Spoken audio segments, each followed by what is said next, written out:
میری 18 سالہ نند ہر روز مجھے دہی میں پیاز ڈال کر کھلاتی اور کہتی بھابھی پیاز والی دہی کھانے سے آپ صحت مند بچہ جنیں گی۔ میں بڑی خوش ہو جاتی اور فوراً اس کی بات مان لیتی۔ دہی کھاتے ہی مجھے بڑی پرسکون سی نیند آ جایا کرتی تھی۔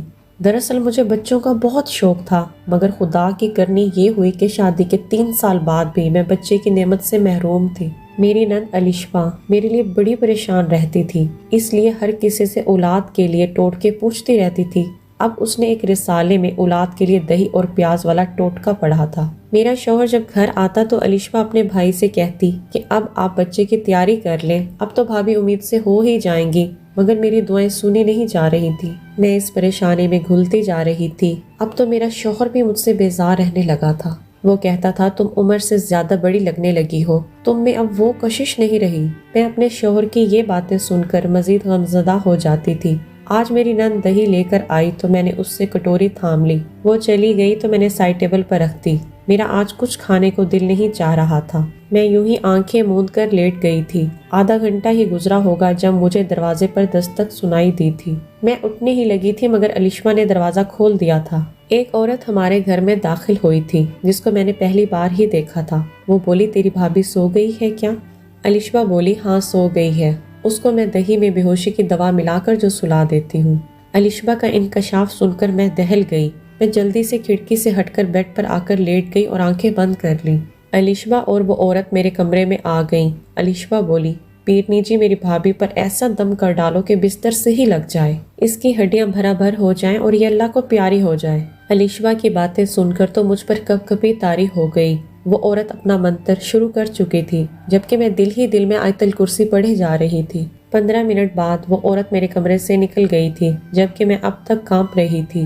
علیشبا میرے ساتھ ایسا کیوں کر رہی تھی؟ شام کو میں اٹھ کر اپنے کام کاج کرنے لگی تھی جبکہ علیشبا بھابھی بھابھی کرتی نہ تھکتی تھی۔ رات کا کھانا تو ہم تینوں نے مل کر ہی کھایا تھا، مگر ہر رات کی طرح آج بھی علیشبا میرے اور ساجد کے لیے دودھ لے کر آئی تھی۔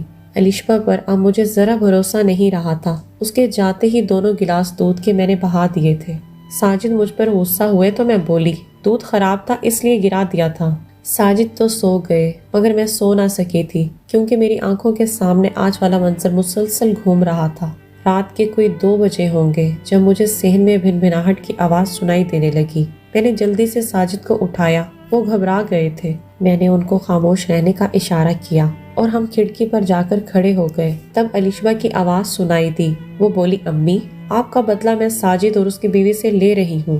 ساجد نے آپ کے منہ پر تھپڑ مارا تھا نا، میں نے اس تھپڑ کا بدلہ اس کے بیوی کو حمل روکنے والی دوا کھلا کر پورا کر لیا ہے۔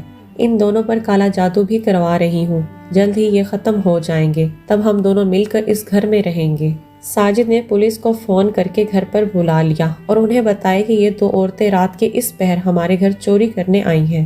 پولیس ان کو پکڑ کر لے گئی تھی تو ساجد نے بتایا کہ علیشبا ان کی سگی بہن نہیں تھی بلکہ وہ تو ان کی سوتیلی ماں کی اولاد تھی۔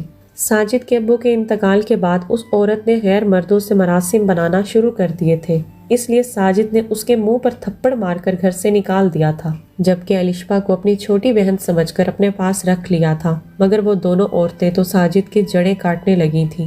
ساجد میرے بڑے شکر گزار تھے کہ میں نے بروقت ہی ان کی آنکھیں کھول دی تھیں، یوں ہم تباہی کے دہانے پر پہنچنے سے پہلے ہی بچ گئے تھے۔ انسان کو کبھی بھی کسی پر اندھا اعتماد نہیں کرنا چاہیے کیونکہ ہر شخص کے آستین میں سانپ ہوتے ہیں۔ آج کی ویڈیو پسند آئی ہو تو لائک، سبسکرائب اینڈ شیئر ضرور کیا کریں۔ ملتے ہیں جی نیکسٹ ویڈیو میں، تب تک دیں اجازت، اللہ حافظ۔